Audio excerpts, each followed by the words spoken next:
Polresta Denpasar berhasil meringkus pelaku pembunuh warga negara Jepang yang tewas pada 3 September lalu di dalam rumah kontrakannya di Jimbaran.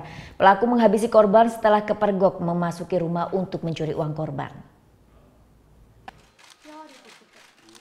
Senin di hari jajaran Reskrim Polresta Denpasar berhasil mengamankan pelaku pembunuhan pasangan suami istri warga negara Jepang di sekitar kawasan Pemogan Denpasar.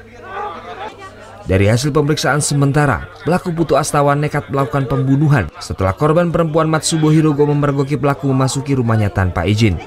Kemudian pria berusia 25 tahun ini tega menghabisi nyawa korban. Tak lama pelaku juga menghabisi nyawa Matsubo Norio yang curiga saat naik ke lantai 2 dan menemukan istrinya bersimbah darah. Sebelumnya pelaku yang sedang melewati rumah korban melihat pintu rumah korban terbuka dan muncul niat untuk mencuri.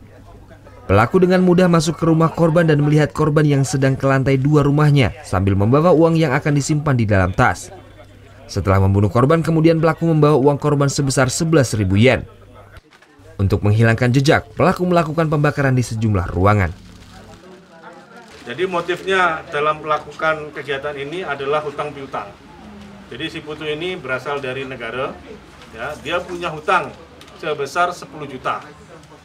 Ya, 10 juta karena dia terpelilit utang, tidak ada pengembalian, jalan pintasnya yaitu melakukan pencurian. Sasarannya hanya pencurian, tetapi korbannya melawan, dia melakukan kekerasan dengan melakukan pembunuhan. Dan langsung minta ya.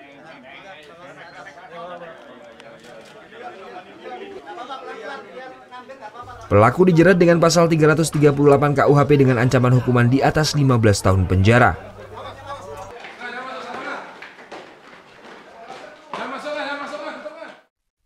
Sebelumnya 2 warga negara Jepang ditemukan tewas dalam kondisi penuh luka tusukan dan terbakar di perumahan Puri Gading Jimbaran pada Senin 4 September 2017.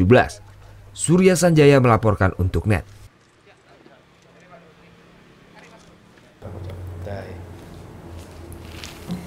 Udah selesai kan nontonnya? Nah, jadi jangan lupa buat like, komen, dan subscribe ya.